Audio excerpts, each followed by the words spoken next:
6월 4일 KMA 뉴스브리핑입니다. 코로나19 사태가 이태원 클럽과 경기도 물류센터, 그리고 종교 소모임 등으로 연이어 확산하면서 방역당국이 긴장하고 있습니다. 어제 기준으로 이태원 클럽 관련 누적 확진자는 272명, 쿠팡 물류센터 관련 확진자는 총 119명입니다. 교회 소모임 관련 감염자도 100명을 넘어섰습니다. 서로 간의 명확한 연결고리는 확인되지 않았지만 모두 수도권에서 발생한 걸로 봐서 어떤 연결점이 있을 가능성이 높습니다. 감염병 전문가들은 이렇게 경로를 알 수 없는 집단 감염이 잇따르는 상황에 주목하면서 이미 지역사회 내에 코로나19가 만연하게 퍼진 거 아닌지 우려하고 있습니다. 김우주 고대 구로병원 감염내과 교수는 어디에서 또 집단 감염이 발생할지 두렵다면서 하루 신규 확진자가 50명 미만으로 나오고 있지만 숫자 너머에 있는 지역사회 감염의 현상을 제대로 봐야 한다고 말했습니다. 한편 식품의약품안전처는 코로나19 치료제로 개발 중인 렘데시비르를 수입하기로 어제 결정했습니다. 동네 의원의 약 절반이 코로나19 사태가 지속할 경우 의원을 폐업할 생각인 것으로 나타났습니다.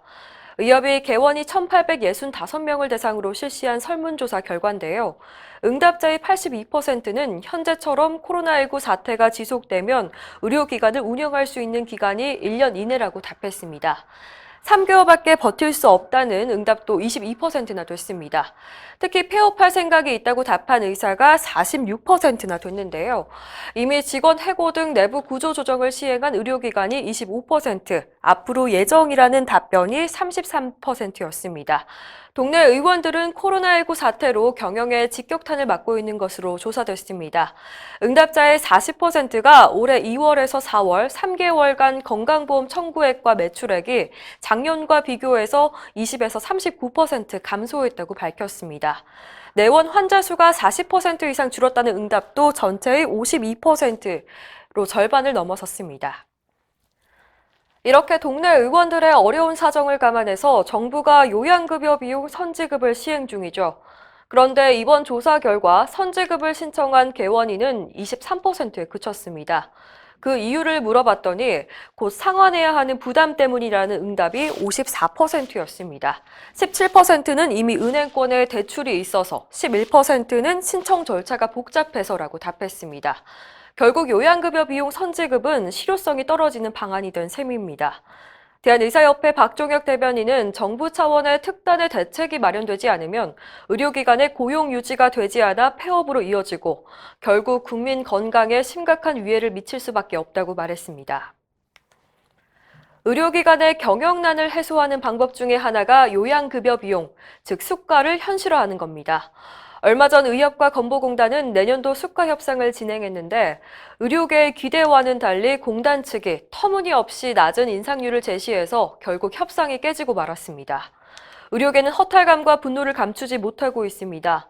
의협은 정부가 적정 수가에 대한 의지가 전혀 없다는 것을 확인했다고 비판했고 시도의사회도 규탄에 나섰습니다. 경상남도 의사회는 코로나19 극복을 위해서 헌신한 의료계에 대한 보상은커녕 생존권마저 내던질 것을 강요하고 있다고 지적했습니다. 광주광역시 의사회와 전라남도 의사회, 대전광역시 의사회 등도 잇따라 성명을 내고 건보공단이 보여준 협상 태도는 의료계의 자존심을 훼손시킨 것이라고 비판했습니다. 코로나19 사태를 계기로 질병관리본부를 청으로 승격하고 보건복지부에 복수차관을 두는 방안이 급물살을 타고 있죠. 21대 국회 임기 시작과 동시에 관련법이 발의된 데 이어서 정부도 법률 개정안을 내놨는데요. 정부가 입법 예고한 정부 조직법 개정안이 논란을 일으키고 있습니다. 정부 개정안을 가만히 들여다보면 질병관리본부를 청으로 승격하고 현재 질본 산하인 국립보건연구원 감염병연구센터를 복지부로 이관하는 내용이 담겨 있습니다. 질본을 청으로 승격하는 것까진 좋은데 감염병 관리 주도권을 복지부가 계속 쥐는 건 문제가 있다는 지적입니다. 어제 청와대 국민청원 게시판에는 질병관리청 승격을 제대로 해야 한다는 청원이 올라왔는데요. 청원인은 복지부에 감염병 전문가가 얼마나 있기에 감염병 연구를 한다는 말이냐며 복지부 인사 적체를 해결하기 위한 것이 아니냐고 꼬집었습니다. 이상으로 뉴스브리핑을 마칩니다. 자세한 사항은 의협신문을 참고하시길 바랍니다.